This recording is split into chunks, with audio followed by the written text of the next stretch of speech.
Hi,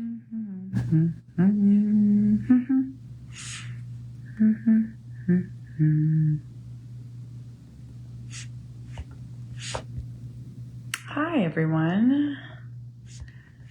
Me and Adrian and I are going to try and do a live together, but it hasn't been working. But I was able to join Rob's page last week. So let's see. Cooper and I just went and brought a couple copies of our book to this little free library in Minnesota called the Hogwarts Little Free Library. And it was so cute. And so I know I've shared this with my subscribers. I'm not sure if everyone obviously knows this, but we do not focus on writing with Cooper. Our goal for him is typing. We find that to be more valuable for him with his low muscle tone. And so I had him sign his name on 4 books, and he did it. Adrian says adding you. And it was so cute. So I have, yay. Why was that so easy? Okay, hold on. I'm just going to swipe out and come back. What does that smell? Yay. Mine's been working because I was able to join Rob's last week too. Oh, well, that's good. Yeah. So there must be just certain things with certain people. Yeah. So you probably haven't seen it yet because you're not glued to my social media, but Cooper and I just went and brought 2 copies of the book to this little free library. Do you have those, North Carolina? Yes, we do, but I haven't taken one yet. But I saw one the other day that I didn't know about. I was like, oh, there's more places to give books away. Okay, so this adorable page reached out to me, and her page is called the Hogwarts Little Free Library MN on Instagram. And she's like, I live in Woodbury and I'm doing an autism awareness theme for my little free library. Will you bring some books? And I was like, yes, I will. And so I was just saying before you hopped on, we have never focused on writing with Cooper. We just, he has just such apraxia, dyspraxia, poor coordination, all that. We've always worked on typing, but he signed his name 4 times, Adrian. He was like a machine. He was like, that I'm looking in this mess of an office. Darn it. I have Amos's signature. Looks like this. He signed it once and then he did a line. It's kind of like us after 500. I'm getting that thing. I know it's out here. But it was so cute. And it's just, Adrian and Carrie and I, we're advocating for our kids in this diagnosis. And then when we see our kids able to be part of it, it's awesome. This was the first Amos, and then it moved to this. Just a line. That's it. Just a little line. So cute. I know. That's so cute. So yeah. I just took a nap, for the record. You deserved a nap. Adrian had 7,000 people at her house. Yes. I took a nap. When you take a nap at 7 p.m. Yeah. It's bad. It's bad times. Voice. You have like bed voice. Someone just asked smoker voice. If the book's available in the UK. So we actually just learned from our publisher. Yes. This is available on pre-order in the UK. It's going to come out May 22nd.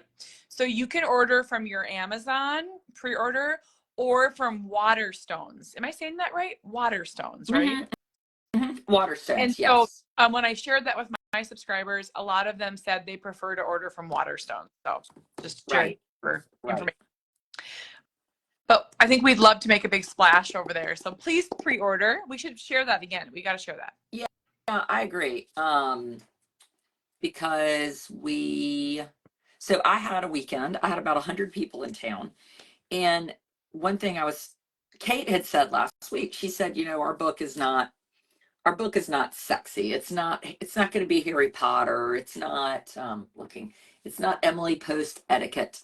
It's not, but the difference in our book Yep. that is different than all the other books, I I think, other than the Bible, and I'm not saying we're the Bible, but we could be a close second, is that our book, you will buy more than one copy of. So if you go and buy the newest, John Grisham book right here, what is this? This is an old book. You're not going to buy 8 copies of the Testament, right? no. And that's a benefit to us, but I also think it speaks to what the book is about and what it's doing. So I sold, everybody this weekend got a free book in their gift bag. I would say they all had bought books prior to coming because they didn't know they were getting a book. Over the weekend, I sold 143 books.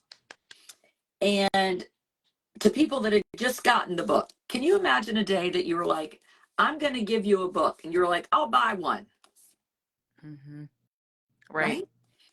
And a mom, I told you this earlier today, a mom this morning had a stack of 6 books. And I said, you bought some books. She said, I decided for Easter, I was going to give each of my children a book. And so she started telling me their names. And let's say it was Cordelia and Jonathan. And I said, well, tell me about Jonathan. Well, Jonathan's just finished college and he's doing this and he's working here. And they have a child with a disability. And so I was writing messages to Jonathan, or I might, for their daughter, I circled the sibling chapter. And I was like, wow, that is, I just know they're going to resonate. Mm-hmm. This book is going to resonate with them. And it makes me so happy. Mm-hmm. It makes me so happy. It's hard to get a book out. I think, you and I, we went in all the Barnes and Nobles and we're like, hello, is our book here? And it's not there. It's online. It's on the New York Times bestseller list because people are buying it, but it's not being served up on a silver. Yeah, it's not being served up on a silver platter out in public. So we are hustling. But I think as it more and more sell and more people see it, I do think I think it's going to continue to really sell. On the sibling thing, so Amanda Owen, who's my favorite sibling of a person with a disability to learn from, when she read my first book, she said that she cried and she said, now I understand what my mom went through. And so I have written a letter to each of my kids inside the book. So if you have, oh, look, I have one of all of us. Oh, this is the one. Amos Cooper. I'm just missing Jack. I did the same. Good. I know.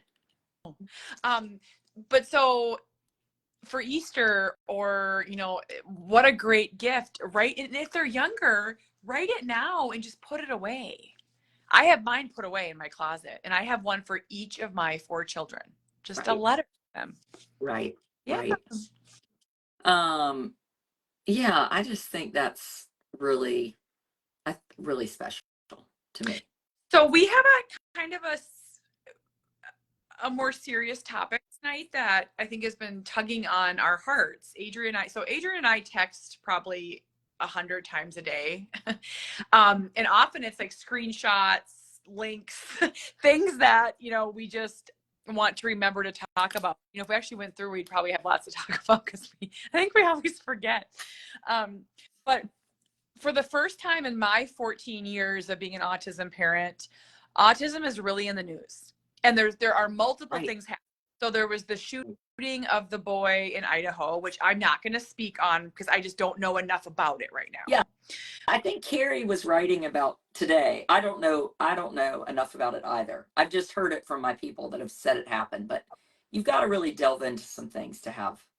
And tragic, and does show, no matter what happened, the need for law enforcement to know more. So that's one thing. Then there's kind of hovering for quite some time has been the dismantling of the Department of Education, and what does that mean for our kids? And so, and actually at one of our book signings, Adrian and I were questioned on it, and we both said, not really the time or the place, and we just honestly don't feel comfortable saying, that's not something I can just chit chat about. That's a big one too. Mm-hmm. And so when you have a blog like this or a Facebook page, people always expect you to have a statement. And honestly, I may not always have a statement. I'm launching a book. I have 4 kids. Yeah. And third, and the other thing that's been happening, And the third one that's really happening the now, that's like Survivor was the one I was going to say. say that I one. forgot about her. Say that one. Yeah.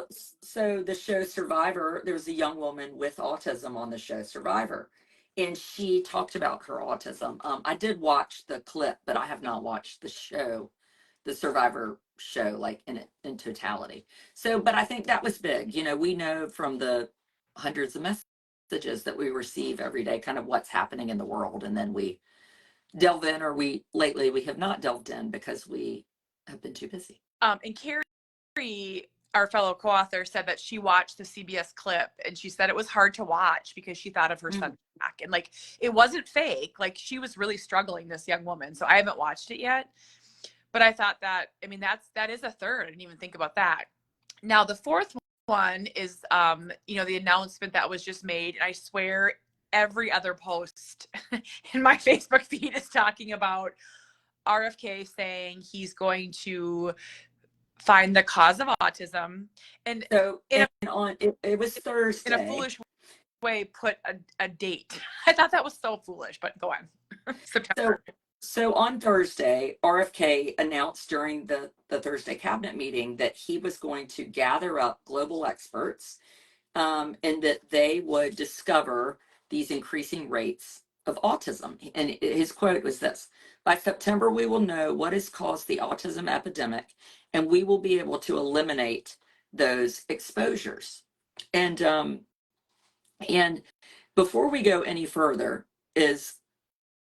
we're going to really just stop right there, and we're going to talk about what it's like when somebody in the news says there's, because evidently the new number is coming out that it's going to be 1 in 31. Right now it's 1 in 32.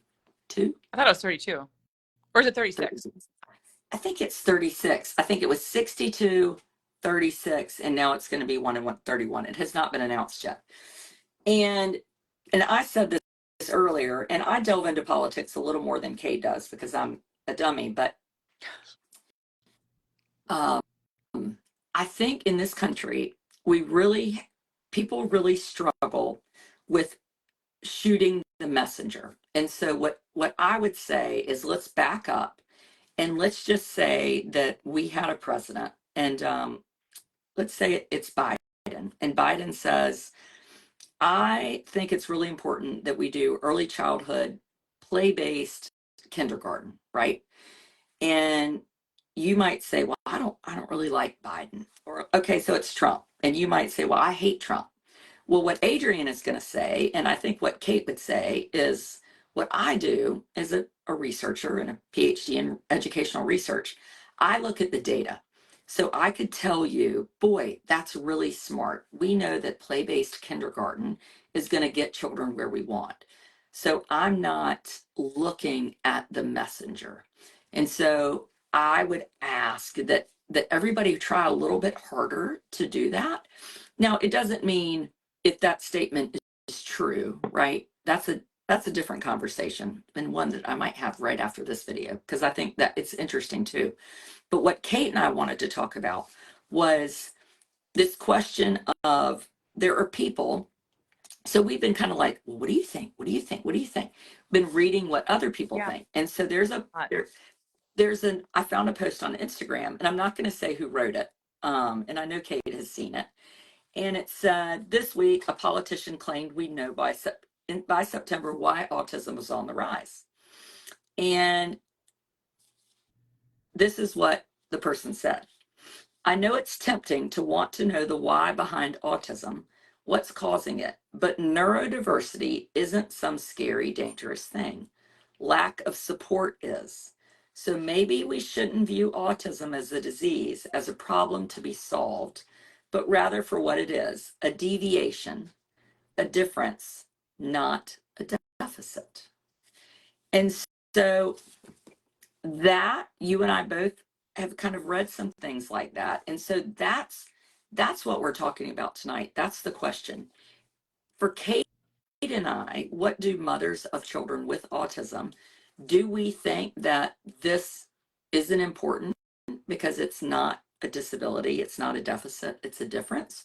Or as mothers, do we want to know more? So that's where we are. So Courtney just said, yes, we need help rather than research. So Courtney, I just have to say, I think we need both, because if we don't do research, we're never going to figure out what. Oh, so here's what I said to Adrian this morning. I was like running around chasing 3 kids. She knows this, and a dog. I mean, I was alone with my kids. And we were having this rather serious conversation about this. And I said, I would love to know why Cooper has autism. Like I would love to know. I would love to know. His siblings don't have it. We did all the same things for all 4 kids. I did nothing different in pregnancy. I did prenatals and healthcare. I did nothing different for any of my 4 kids. And I have one with severe nonverbal autism. I would love to know why. And so my question to Adrian was, is it bad that I want to know why? Like, that's not bad. Like, I would want to know why someone got cancer, or why he doesn't talk, or why, I mean, we know why people get Down syndrome. Why can't we figure out why Cooper has autism? It doesn't mean I don't love him or accept him. Cooper's awesome. Yeah. Yeah. I just want I think what I would say to you, or what Kate and I would say to you, is we are glad that this conversation is being had. It has nothing to do with if we think this is actually going to happen, right? Do I think this is going to happen in September? Do I think, again, that's not what I'm talking about. But what I'm talking about is, do we want it? So Elizabeth is saying, well, people don't want people. That's not the question. But Elizabeth, I don't mean to say you're wrong, but you are wrong, because I've seen hundreds of these posts. I know it's tempting to want to know the why, but neurodiversity isn't some scary, dangerous thing. Maybe we shouldn't view autism as a disease, as a problem to be solved, but rather for what it is, a deviation, a difference, not a deficit. And so this is the part that I think hurts my heart. And I love Amos. Kate loves Cooper. But I was 38 when I had Amos. Amos also has a genetic disorder. I want to know, like, if there's some thoughts that it could be something environmental, pesticides, something. Like, don't we want to know why? I do. Or do we, if it's Alzheimer's? Like, to me, it's not just a difference, it is a deficit. That's how I feel. But I live with somebody that, like, today we went on a little boat ride, and it was really nice. And when we got off the boat, Amos was ready to move forward. And there was an older woman with a disability standing beside her husband. And they were on the path, and he wanted to go straight. And he couldn't get through. And so he went to kind of push his way through. And I knew her. So I touched her, and he had to go around. And he pushed a sign over, and he got in the car, and he slammed the car door. And I was like, shoot, I didn't give him his medicine this morning. I was busy. I was working this morning. And it was more than a difference. It was a deficit. Like, if you have to take medicine, and then when we got home, he hit his head 5 or 6 times, and he hasn't done that in a good month. So he's taking medicine to help himself get through a day or a simple outing. That's not a difference. That's a deficit, right? I mean, that to me, I will take a stand on that and say it's important. I don't take a stand for everything, because I can't. I don't have the energy. But Cooper's is a disability. And I don't think disability is a dirty word. I don't think it's a bad word. I think it just helps him services and supports that he needs. So I get real weird when people tell me it's a superpower or just a difference, because if you took away the services and supports that he gets, we wouldn't survive. Right. This is why the things that we get keep these kids out of institutions and keep them with their families and growing up in the community like they should be. But we have to call a spade a spade. But to go back, I think what I see 2 camps, and I could be wrong. So please feel free to disagree, politely and respectfully. But I see self advocates that are worried about this, that see this as an identity. And then I see parents that are almost worried about the fact that, and I make, this isn't it at all, but like they did something wrong. Like they don't want to find out that they drank the water or that they ate the crop that was bad. I don't know. But like for me, what's done is done. Cooper's who Cooper's going to be. But when I think about, you know, when we did our genetic testing and found nothing, I said to them, is it worth doing this third round of genetic testing? And they said, well, yes, because your other children are going to want to know. And that was really powerful for me to hear. I hadn't thought about that. Like, is Sawyer going to want to know if it, and he can do what he wants with that information. Yeah. I mean, Yeah.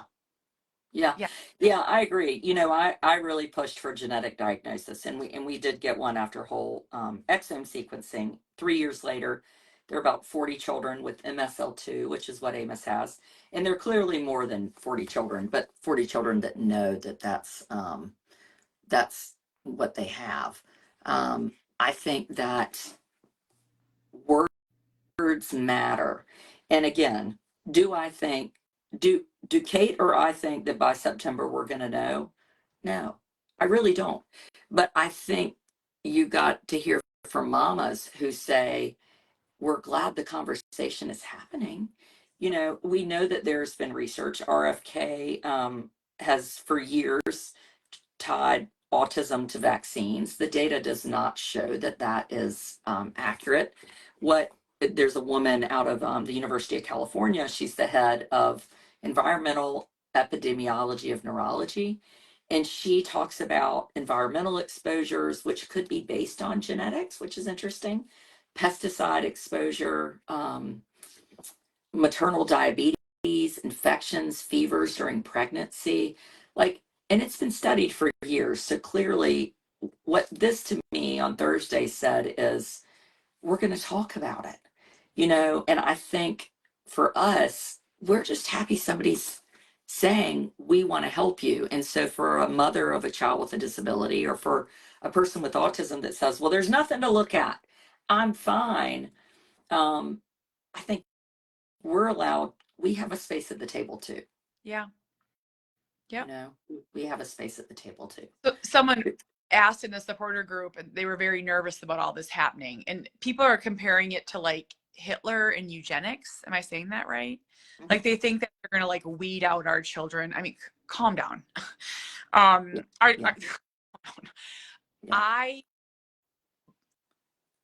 The part that does scare me, and this is something that scares me, and I'm saying this from my heart, is that Cooper cannot live independently. He will need lifelong care, which means he will need a caregiver. Now, what scares me is that if we're 1 in 30 and next we're 1 in 20 and 1 in 15, we're going to get to the point we have to figure out what's going on here. We have to. And I guess someone just said that they're using this for political gain. Well, I don't, whatever, figure it out. Right. Figure it out. I gain away. think because at this point, you know, come September, right now it's being talked about. And so I think no matter what's happening, if it's being talked about, someone is listening, someone is paying attention, someone is bringing awareness. You know, we were on CBS Mornings to talk about autism in our new book. And the Today Show, no offense to them, they didn't have one thing about autism on World Autism Day. Not one. And I bet of the 767 people watching, 2, you and I noticed that. And now, if this had happened, if World Autism Day was next week, I bet there would be something about it on, right? Mm-hmm. Right? Because they would say, well, we got to do a news story because autism is hot right now. Mm-hmm. We need it to be hot because we do need more help and support. But I want to know, like, you know, was it? Do you know what I thought it was? I've never said this publicly, but so when I had my last 2 pregnancies, I only drank like filtered water. I was so afraid because I had well water with my first two. And I was like, that's kind of in my brain. I'm like, was that it? Well, I'm not going to risk it. I was so Right. scared. I mean, and so Well, and someone to tell me right now, I mean, if you want to criticize me, I have a son that's never talked. So don't come at me. yeah. Like, yeah. Well, and there, you are chapter 13 is what does the future look like? And you said Kate's voice is first. This chapter almost didn't make it in the book. We had it in the original outline, but when it came to writing it, Adrian and I both said we didn't want to predict the future. I think we were both scared to even make a guess of what forever could look like for Amos and Cooper. And so our other co-author, Carrie's son, lives in a supported um, college community. He takes 2 college classes. He can fill his prescriptions. He can book bus tickets. So I would, and I haven't asked Carrie what she thinks about this, but I think when you're more independent and able, you're able to say things like there was one quote and it said, autism is neither a plague or a boogeyman, but it might be for some people. It might be for some people. And I agree with you. If there's one thing I can do to help, or if somebody, we know not to eat lunch meat, Right. right? Like you're not supposed to eat turkey and you're not supposed to drink alcohol. So if we had children with widely spaced eyes and flat upper lips and we identified it as fetal alcohol syndrome, that's good. Now, that doesn't mean that the person that has fetal alcohol syndrome isn't a valuable human, right? But we still can say, if we can ever make things easier to watch, like you have, a child never speak, or to watch my son, who's, 11, hit his head because he doesn't get to go through on a sidewalk. It's like, wow, I just, I want, I want help and I want to know. I would just love to know. And I think that's the biggest question I get. I don't know if it is for you, and people are a little bit shy of asking it. So I'm always welcome. But why is there so much autism? I get that question Oh, all all the the time. time. My dad asks me twice a month. And you know what's interesting? I say the thing that we're pressured to say online. I say, you know what I'm going to say? Well, there's not really more autism. It's just they're better at diagnosing it now. Now, that has been drilled into Yep. me by people that scare me. So I say that. I don't even Yep. know if I believe that. I don't The know. quote is, autism isn't rising, awareness is. That's what I mean, that's what we're told. I know there were institutions. Cooper's godmother closed she was the director or the commissioner of health and human services in Minnesota. She closed the last institution here, full of individuals with autism. I know that. Right. But I don't know. I don't know. I don't. The other thing that we didn't mention though, Adrian, is that the Idaho murderer, he's claiming autism. The Brian. Well, yes, and we have not, we really have been That's busy number selling 5. this book. That's number 5. And it's a new thing where you get these murderers that now autism is going to be like their new, security blanket. And it's like, oh, no, no, no, you're not putting that, you're not going to take that and put that on us. And mark my words, and I hope it doesn't happen again, but mark my words, every school shooting, there is a buzz about the shooter having autism, and then usually whatever. But Carrie Cariello and I have talked about that. She's like, I just dread it comes out and then it goes away. But it's like, it's it's scary for our kids because it's this wide brush, and it's like Cooper doesn't even know what no. Right. Yeah. Right. But right. Yeah. I was like, we need to get this book in the hands of the people that are trying to figure this out, because we know, who knows what they're going to find in September. Who knows if we'll believe it. We'll probably have a good laugh. But like, there's nothing that here's my guess. We should play a little poker. In September, we're not going to know. no. Or we're going to hear, we think it's vaccines. Well, I'm going to need to see some really good data, because there has been some great research. There was a 20-year study with 60,000 children on vaccines, and it showed no difference between autism of vaccinated and unvaccinated. So it's been pretty significant. So you would have a hard time convincing me of that. But maternal age is being buzzed about. I was older, mothers are older, I And do just think, diabetes is a big buzz. That one has been for a while. But yes, air pollution, pesticides. We have something where I live, and Kate hadn't been to Edenton. We live on the Albemarle Sound, and it's the world's largest brackish body of water. So it's not fresh and it's not salt. And we have been getting in recent years the algae bloom. And when there's an algae bloom, you can't swim. You shouldn't let your pets in the water. And some research has come out of NC State, where I did my PhD, that they're seeing higher rates of ALS in areas with algae bloom. oh, interesting. And in my community, I've known 3 people with ALS, and we have a town of 5,000. Oh my goodness. So, Oh my goodness. where I grew up, we had a lot of cancer. My brother died of a brain tumor. I mean, I knew 3 other people with brain tumors that all went to the school that I went to. Do we ever just want to say, well, we don't want to know, and autism is not cancer, but if we can make people's lives better and fuller and easier, then I'm all for it. Mm-hmm. Mm-hmm. Almost. I know. I think that's the part of the conversation that makes me so uncomfortable is people questioning my love for Cooper or my devotion to him because I can say I don't want Sawyer to have a child with nonverbal autism. Yeah. Like I don't.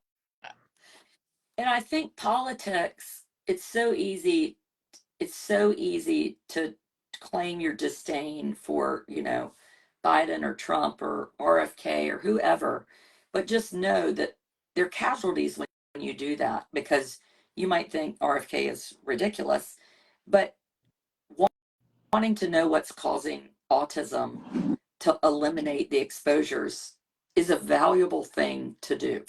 Is it going to happen? I don't know. But we are thankful that someone is talking about it. Yes. I mean, I wrote about this the other day. I was like, no one's talked about autism for 14 years because they've been afraid. No one's talked about it. I mean, no one. And so I'm just. Because I think when you hear, maybe we shouldn't view autism as a disease, a problem to be solved, but rather for what it is, a deviation, a difference, not a deficit. I think they're so scared that somebody's going to scream, you're being mean to me because you're calling autism a deficit. It's a deficit for my family. It might not be for that person, but I would never say to somebody, it's not a deficit for you. Because a friend of mine's husband always says, you can't tell me how I feel, and I think our book really does a good job of that, of acknowledging that we're all going to have these different feelings, and that you can never tell somebody how they feel. And what I've learned on this journey is I want to start the conversation. So that's something that Yes, you do say that a lot, right? And so often I will take really negative comments or really off the wall comments and I'll write a post about them. And I'll have some people be like, why are you complaining or calling out the hater? And it's like, because this is how we educate. If someone wants to say that Cooper should have been, euthanized, I've had that said to me. Yeah, me too. Me too. Why didn't you have an abortion? Why did kids? You are selfish for having more kids. I list 100 reasons why they said it. Right. But so again, if you don't have autism in your life, that's why this book came out at the perfect time. Because now if someone's looking at the bookstore or the New York Times bestseller list or whatever, and they're like, well, they're talking about autism, I want to know more. Right.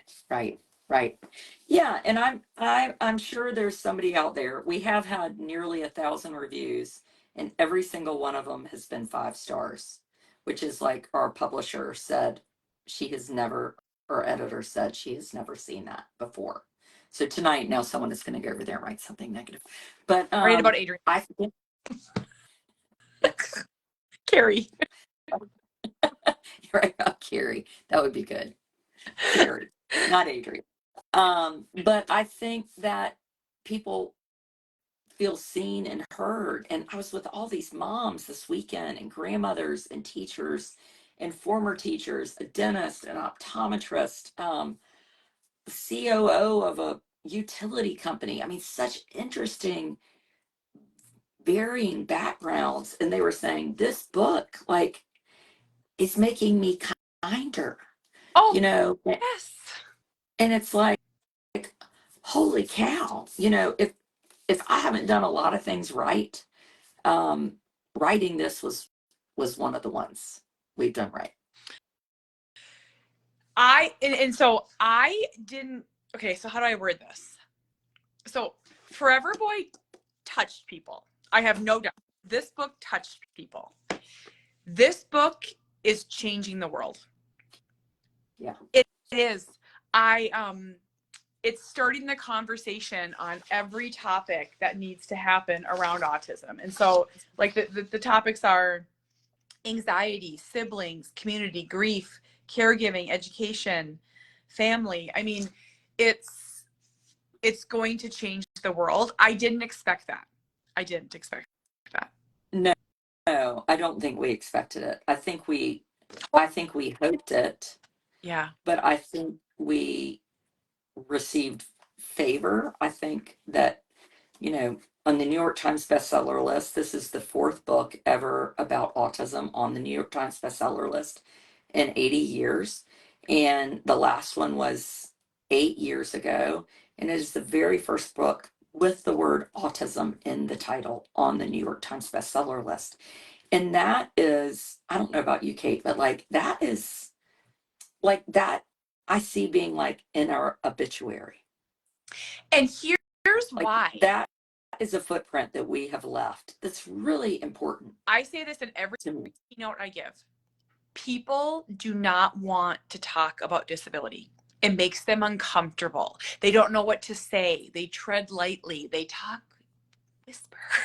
Like they're uncomfortable. Yeah. And so I think them putting us on that list is a big, it's like we finally like put the flag in the sand. We're like, we're here. Right. Gives you goosebumps. It really is, because no one would start the conversation. And now, it started. And I think it's. And we were hesitant as well. I mean, I wouldn't tell you that we didn't struggle with what to call this book. I mean, initially it was going to be Life Out Loud, and we really discussed. I really wanted autism in the cover. I thought it was important. We went back and forth extensively. Yeah, we didn't want to throw people out that were like, well, I'm not interested in autism, so I might not read the book. But because we thought, okay, well, everybody with autism is going to read it that knows us, who's going to find it. And we collectively decided, okay, we're going to pull the trigger. We want autism in the title. We know that might hurt us. We looked at the data. Autism's never been in the New York Times list. We talked about, but you know what? Like we did it anyway. And I think now we're in a position, Kate, Carrie, and I, that we have been given a seat at the table, and we are going to have to talk about some hard things, and we're going to talk about them in a kind, sensitive, respectful, educated way.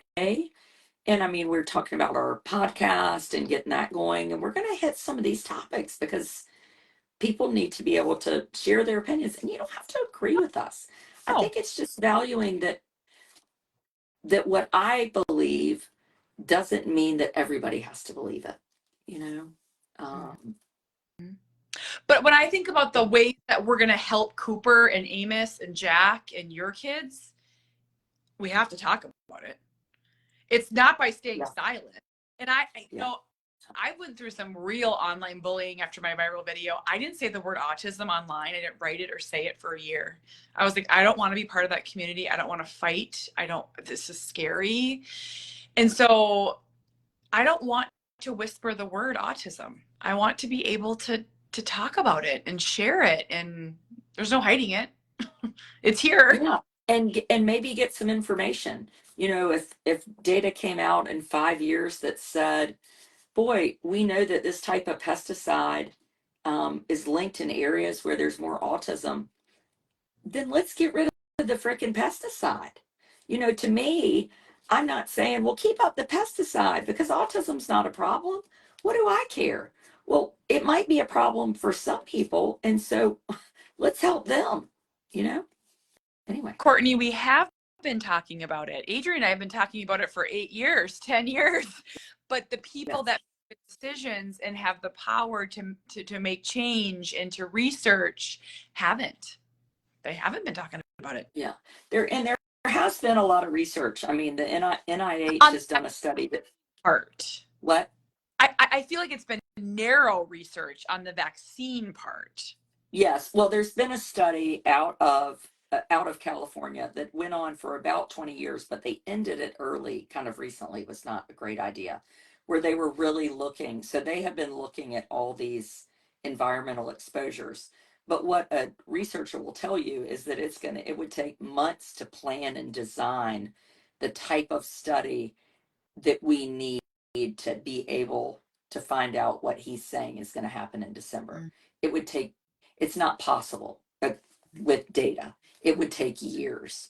So I don't feel like it's even, I mean, it's like saying, I'm gonna swim to Cambodia in August.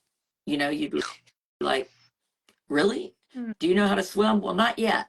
Like there's just reality demands some things with research. And I would think reality demands years, but I don't think it means that we can say, well, this is ridiculous. I think we're like, hey, somebody wants to know, can we find out what's causing autism and can we eliminate the exposures? Great. I mean, I want to talk about that. So do I. Want to know, I want to know. So anyway. So,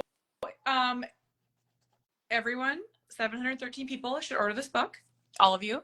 But I want to say you can get it on Amazon. I put a link, but if you want a signed copy, Adrian, how do you get that?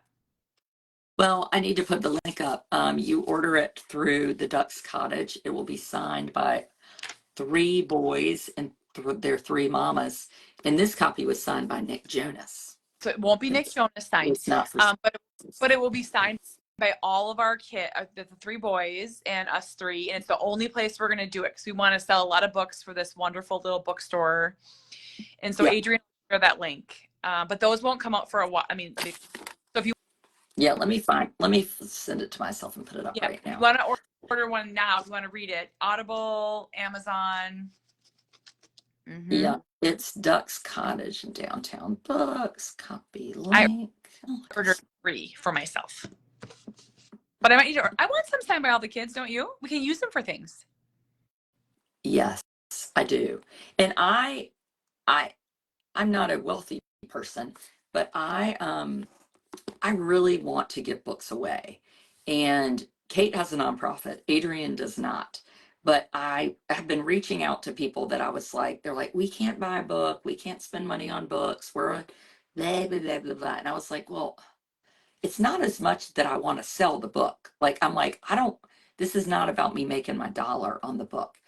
I want the people to get the book, and so Read it. And I think we're going to have to come up with something like at Duke Autism. I think I'm going to have to I think Duke Autism would be like, yeah, we would love to give your book away, but how do we get the book, and so I think we're going to have to, I'm not to that point yet, but I'm like, okay, so we know we need it. We know they want it. How do we get it? Who's going to buy it? yes, I know. We are very aware that not everyone can afford to buy a book. So we're not like, how do we get it to them without, I mean, I probably bought 100 copies of these books and give them away already. I have. I'm always ordering them. It's every Amazon order is the book to go to somebody.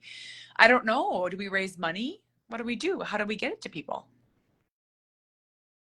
Oh, you just muted yourself. Oh, sorry. Yeah. I just put the link up.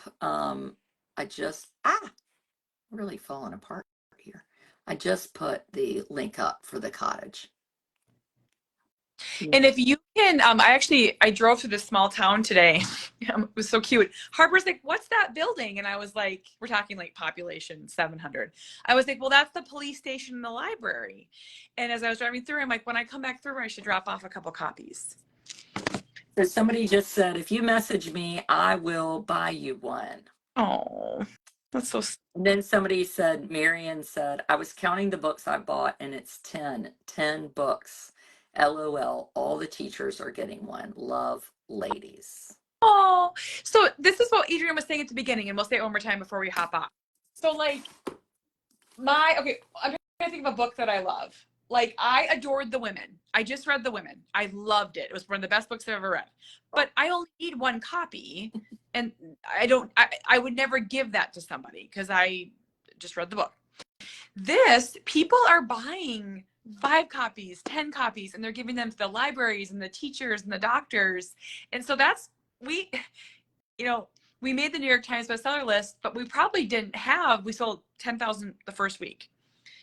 We probably didn't have. We sold them to 1,000 people. No, I'm just kidding. We sold to 1,000 people. Kind of, when you think about it, though, it's really cool. Like people are believing in this. Yeah. It's like the Bible, you said. Yeah. So people are saying, I would buy a book for someone. Okay, Kate, we just have to add that to our list, that maybe what we do is like let people donate, and then we write, this book is from so-and-so. Oh my gosh, I love that. I have 2 groups in North Carolina. I want Duke Autism, because a lot of people go there and get a diagnosis at Teach, but I haven't reached out to them. Always a school, but also the people that manage our waiver, like Waitlist Trillium. I just know that they call you every year and tell you, you're still on the wait list, you're year 8. I just would love it if they said, do you have Autism Out Loud? We'd love to send you a copy. So this is like my passion. So I have my nonprofit, the More Than Project. And so we do 2 events a year. That's what we do. We have a big one coming up in May, which, just so everyone's watching, we would love to invite all 250 mamas for free, but we have to pay for the food. Adrian just had an event. You got to pay for the food. You got to pay. Events are hard. But what if we did like a pay it forward with the book? And it's like from Grandma Joan. I mean, I love that. Yeah, we could. We really could do that. Let's discuss. And we could do it through the Ducks Cottage bookstore, because then they could call or they could email her and say, I want to buy a book, and it's from me. Now, I'm just going to say things out loud that are real. It's $32 at a bookstore and $23 on Amazon. We could buy more books. Mm-hmm. Yeah. But I think there's a lot of people that really want to support the independent bookstore, and you can't call Amazon and be like, Amazon, will you mail this to Duke? I know, you're right. Okay, fine, you're right. You're not wrong. But now, if somebody said, I want to buy 50 copies, then I wouldn't say no. But I think there's a few ways you can do about it. The same way we want people to buy them from diverse spaces too. Yeah, I was thinking of Valley Bookseller too. Yeah, they're so great. Yeah, Valley Bookseller. We would love to. Adrian and Carrie and I want to help people. I don't think we've ever deviated from our mission. We haven't. Yes. No, we have not. People, and it's we want to have these conversations. I think we should continue to have these. Maybe Sunday nights we have our big topics. Yeah. It's also called Old Mom Sunday Night. But Kate is Young Mom. It's almost my birthday. I'm aware. I'm in Erie, Pennsylvania on my birthday. Some people come see me. Okay, what should, is that it? Anything else you want to say? A Venmo option. That's not a bad idea. I have a book signing this week in Elizabeth City, a little town near me. I had one on Thursday in Edenton. I had 100 people come. Where's the one on Tuesday? The one on Tuesday is at Recycled Reader in Elizabeth City, North Carolina. She's very excited I'm coming over there from 4 to 6. And I'll tell you a special person that's coming, and I'm definitely giving her a book, and I'm going to make Amos sign it if I have to like promise him 2 brownies in his lunchbox. Miss Val, his speech therapist, from when he started when he was 10 months old. Oh my gosh. That's amazing. And Miss Val came with us when he went to school on the first day. Miss Val and I were in equal terrible shape. It's so, you just connect with these therapists so much, you're like, losing Miss Val was like, my husband left me for another woman. It was really hard. Yeah. So I had seen her a couple months ago, and she follows me on social media, which is nice. You kind of keep up these kind of one-sided connections. But she was like, I'm gonna come, and I said, well, do not buy a book because I'm buying you one. And she's the type that would be like, I'm gonna buy a few more because I want to give them to my children or whatever. So I know. there you go. I came up with this sentence over the weekend. So we brought Cooper to this dance on Friday night, which was just so fun. It was so fun. And he wore a suit coat and he went with his 2 best friends. We went to McDonald's and had chicken nuggets and it was so fun. But I came up with this sentence that will make it into a book somewhere. And it was like, this diagnosis has taken so much from us and it's given us even more in return. And I said it to Jamie first when I was I down. And he said, you're absolutely right. He's like, I mean, I think, Adrian, I wouldn't have you. I wouldn't have Carrie. I wouldn't have my friends. I wouldn't have Peyton and Dexter. And I just think, Super. I mean, yeah, like this community and like also like being kind. I don't know who I'd be without him. Like, would I be like running around? I don't know what I'd be doing. I mean, You might be playing mahjong. I could be in Vegas playing the table. I would exercise. That's what I would be doing. And I would look less wrinkled. I know. But it has, like, I'm not negating the hard parts. Autism about broke me today. I want to be clear. He about broke me. I can't have my rugs on the floor. He hides everything. It's so hard. And I really do think I focus on what it's given me. It has given me a lot. Cheesy or not. Yep. Yeah. Yeah. Oh yeah. I mean, I think when we were saying we really would like to know why there's more autism, and if we can eliminate exposures that appear to be linked to it, we would like it. It doesn't discount that we don't love our people. Or want our people. I mean, I want, yeah. Yeah. I don't think 2 things can coexist. The same thing when somebody is maybe a teenager and gets pregnant and has a baby and a family adopts that baby. It doesn't mean that we're like, oh, all teenagers should have babies, right? But we can still value the baby. So I think it's sort of the same thing, right? It's not a black and white conversation. And autism taught me that. I was probably a pretty black and white person before. I mean, who knows? I don't remember. It was a million years ago.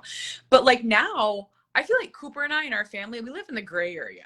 Like it's all the things all at once.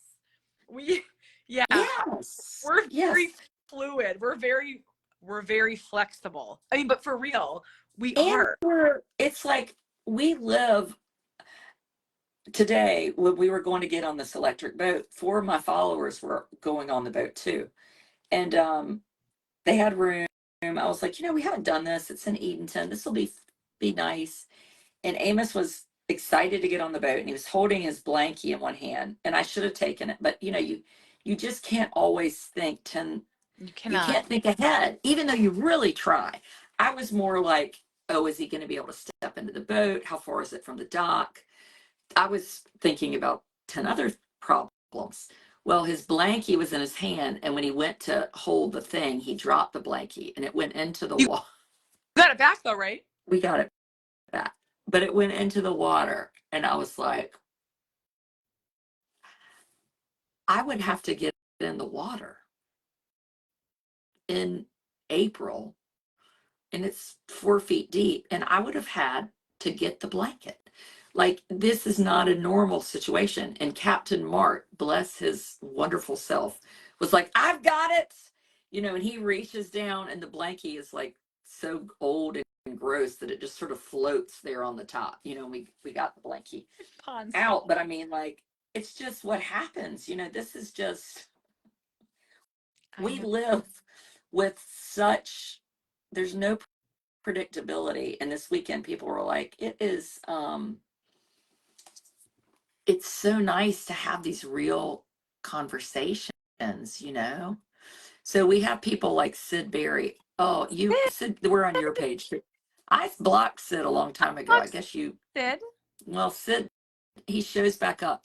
So Sid is upset because when I was in Washington, we didn't have Amos with us, and Blair, we were waiting in a long line to get into a store, and there were protesters, and people were honking their horns. The protesters had signs that said, "Honk your horns if you agree with us." And I don't even know what they're protesting. I'm something going on in Washington. And I was thinking, like, here are all these people, and little Thomas, they think they're like really progressive, yet they're alienating, and like they would have ruined our day. So sometimes what you fight for shouldn't hurt somebody else, right? You know, and I don't know why that's relevant, but Sid brought it up. Well, before autism, I didn't know how hard it was just to live in the world, because I have 3 other children that go everywhere, do everything. I never worry about bringing them into a gas station or a doctor's Right. office or a library. Right. I mean, I posted on Autism Out Loud. I just long for ease for Cooper. Just ease, like just to run in somewhere or to stop by somewhere. I mean, I just Yeah, with a teenager. he's You know, I 14. think as they get he's 14. Amos is almost 12. Like 12 and 14-year-olds should be able to walk on a sidewalk, you know? So Came over yesterday and we all have 14-year-olds. So we were all pregnant the exact same time. And so Vivian and Alex are my benchmarks. So I shared a picture last night of them at 6 months old, sitting on a rug, and then at 14. And I remember at that old knowing Cooper was different. He was different from their babies already. And so we had Harbor and Wendy, who are 6 and 3, and then we had Alex, Vivian, and Cooper, and Wyatt, who's 10. All these kids running amok, right? Running amok outside, having fun. And Cooper wanted to be in the center of it, which is awesome. That's a huge thing for him. But he doesn't know what to do. So he'll often be like the little toddler who's like, so like he was throwing rocks in the lake, like the decorative rock that holds the shoreline. Jamie would have had a heart attack. So I'm scrubbing it from this video. But Cooper was like throwing the rocks, and we're like, let him. It's keeping him busy. And like Alex and Vivian, his peers, 14, were like babysitting the other kids and watching Cooper and keeping him out of the lake. And like they gave him a boost to help him up. And I had moments where I teared up yesterday because it's just like Cooper should be 14. Right. And 14, and boys that are 14, I mean, little Thomas was off at high school.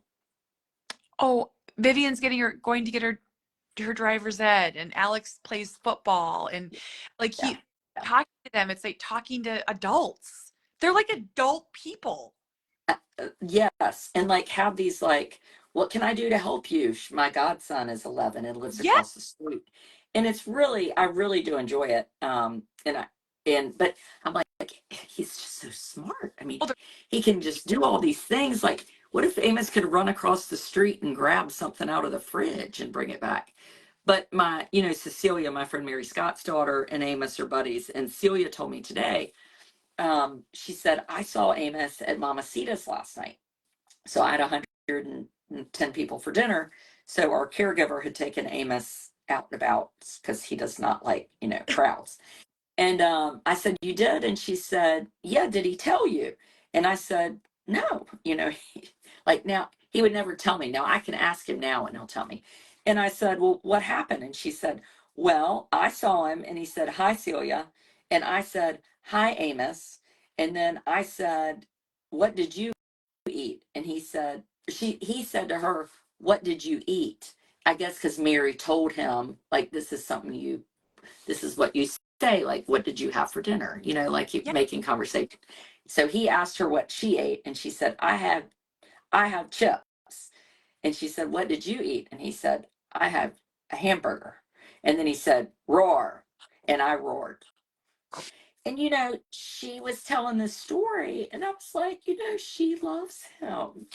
And she, like, she loves him, you Yep. know, and she was glad to see him, and he was glad to see her. And I And think, had a life and you weren't there. Like that's what that would get me about that. Like we'll go out in the community and kids will say hi to Cooper and I'm like, how do you know him? Like you can't tell me, but yeah. you have a life. And like, that's the world, the chapter we didn't want to write was like, when I fall off this earth, hopefully a long time from now, I just want to know that his world is like that, you know, that people are talking to him and asking him questions and happy to see him. You know, we just want our kids to just have a spot, you know, not a Can more I tell you something? important spot. We don't need everybody to not honk horns, but like make a space for us, you know, Oh make a yeah. space. Yeah. So our dock is out of the water because it was the frozen lake. You take it out every winter. And so it's all these different pieces sitting on the shoreline. And Never Alex, heard of boy, this. went to the top and was sitting up there, which all Right. boys, right? And so Cooper Oh, walked gosh. over, like, so it was like here. And he was like, ee, ee. And so me and my two Does that friends, the moms, mean me? ee. Ugh. He's like trying to get up, but Oh, like oh, off the ground. And so this was really amazing to me. So me and Alicia and Tamara were sitting on the porch, and Alicia immediately says, "You guys help him." And so Vivian and Alex went over to him, and Alex put his hand out like this. It makes me cry. And Cooper didn't know what to do. He did not yeah, it was like do. Cooper, like, huh, So what's the going on? camera goes, "Get a chair." So they went and got a chair, and so he stood up on the chair. So then the doc was here. So he would have had, and so I'm like, "Vivian, you're gonna have to give him a push." And she went behind his butt, and she's like, "Huh." But these are like neurotypical kids. They're not around disability every day. They're not around Cooper. And they were not scared of him, Adrian. They were like, I mean, we have pictures of these three kids in the bathtub naked for years. Like these kids grew up, and it was just like watching them, they're good kids. They're good kids. Yeah, yeah, yeah. Yeah. Yes, boy, it makes a difference. It I does. think I think this sibling chapter is becoming more and more important to me as I hear from other families and siblings. You know, I'm just so amazed at anyway, I think these siblings of children with disabilities really are a special breed that we just don't hear much about. And friends, you know.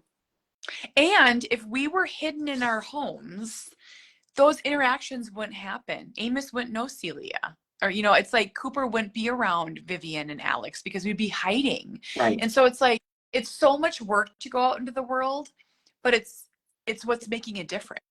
That's what Yeah, yeah, it really is tricky. It's like it's not easier for us to do the things that we harder. do. You know, like going on that dumb boat ride. You know, it would have been easier just to stay at home. But I was like, or even last night, 2 days ago, I had, you know, all the people, the 100 people for lunch. And I said to Mary,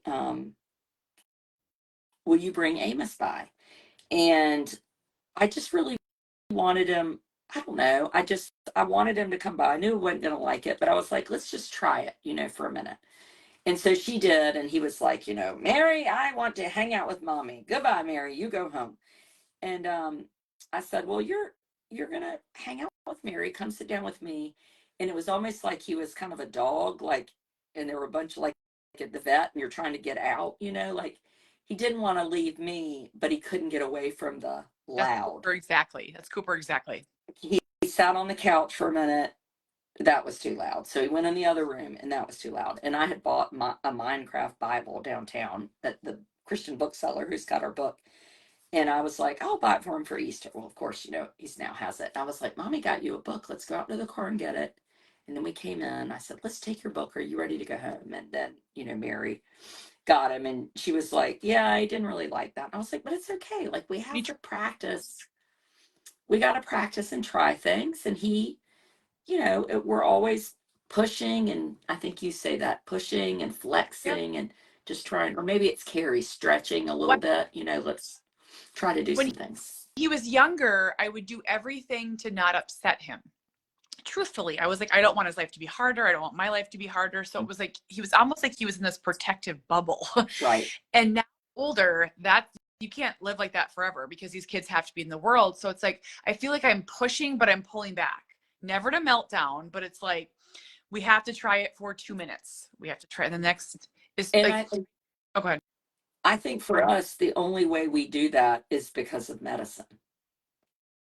I think back then when we didn't do it, I think it was, we were in such a state of, we were either in a full on meltdown or we were exhausted that we didn't have the bandwidth and not sleeping at night. A friend here this weekend is really where we were a few years ago. And when your child sleeps 3 hours a night, like you're going crazy, and it's not good for them. It's not good for you. Like you can't try to make the world better when you're not getting any sleep. No. And so I have a friend here, Casey, whose daughter has profound autism and she does not sleep at all. And they've been to every sleep specialist medical thing. And they had to figure out a way. The doctor sat her down, the mom, and said, we have to get you sleeping or you won't survive this. Like it was like a come to Jesus. Like, Right. how do we keep her safe in her room, in her bed, so you can sleep? And it had never been said to me like that before. Because my lowest times of life, though, with autism are when I'm not sleeping. I get real weird, like nuts. Well, Sad. they say you become like a drunk person. If you don't It's sleep, you're like a drunk person. carbs and I'm sweating. Well, I went to the pediatrician. It wasn't the autism, but somebody was, I wasn't, maybe it was, I don't know. But I went to the pediatrician and I remember dragging the kids in there. I guess I had a few of them. And it was full, so I parked kind of on the side. And I've done this not once but twice. And my car, beeps right when you're gonna back up and hit something. You know how it's like beep beep beep beep beep. So it started beeping, and I was like, "There's nothing back there." I mean, it was like I was drunk. Your brain. I heard the beeping and was like, "There's nothing back there," and ran over the no parking sign. Yep. Like You're not sharp. You're not sharp. You're just, everything's fuzzy. yeah, I was fuzzy. And so you can't operate fuzzy. You also eat a lot. Oh, it's like a hangover. Carbs and, and sugar. It's like I got to go to McDonald's as quick as I can and get a sausage, egg, and cheese and a hash brown and some coffee So and a my sweet tea. most sleep deprived years, and Cooper would start every day at 2 a.m. and I would have lunch by 9 a.m. I mean, I was nuts. But it's like, you're also not exercising because you can't No. function. You're not taking care of yourself. I mean, those are my hardest. It's bad. It's bad. Okay, I'm like hiding from my kids to sleep. I know, I gotta go. I'm an hour ahead of you. I gotta go get Amos to bed. But we would be so honored if all of you ordered, start the conversation, gift it to somebody. If you haven't ordered yet, and you're thinking, I don't need to read this, then get it for someone else, please. I got the first copy that says New York Times bestseller too. I haven't added that to any of my things yet. Oh, I added it. Like, we found out we made the New York Times bestseller, and I was like, I got to get off the phone. I've got to go write it on all my profiles. I don't think it's on my website yet. I'll tell Steve he should add it for us. We have the same website person. But I added we need CBS video to yours. I added it to mine. Oh, well, you just need to tell him to do whatever you're doing to you for me. I do that for you. You too? Yeah. I told him something the other day. Oh, the speaking things. I said, just make sure you put all the speaking things on both our websites. Not the book signings. Oh, yeah. Okay. Yeah, you got to add the video and add all that stuff. But we need to really push this duck bookstore. So we got to figure that out. We got to help you figure out the name of it. Would be good. I keep wanting to say Duck, Duck, Go. What is it? It's Duck's Cottage Downtown Books. Yeah, I cannot know that. This duck, and she says this duck, like she says, I live in a rural place. I'm gonna tell you a true story. The first time I saw the ducks thing, I thought it was a spam. I'm like, there's no way it's called Duck's Cottage. I thought it was spam. And I was like, it's in Manio. And Carrie was like, I mean, why am I hearing so much about Manio? And is that like a place? How do you even spell that? And every time you type it, it autocorrects to mantle. Mantle. And I It's a wonderful bookstore. And it's the only, show them your copy again. Show them what theirs will look like if they order it.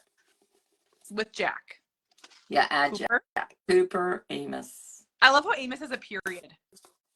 Oh, I didn't even notice That is that. so cute. That is the cutest thing. Whose name is this in the middle on the bottom? This is Kate. No, the next. K. I really don't see the K. S. Oh, Wait. yeah, you're nailing it. Yeah, but yours, where's the T and the E look identical? Hollywood. The T and the E on yours looks like it says Bobble. Go buy a different book.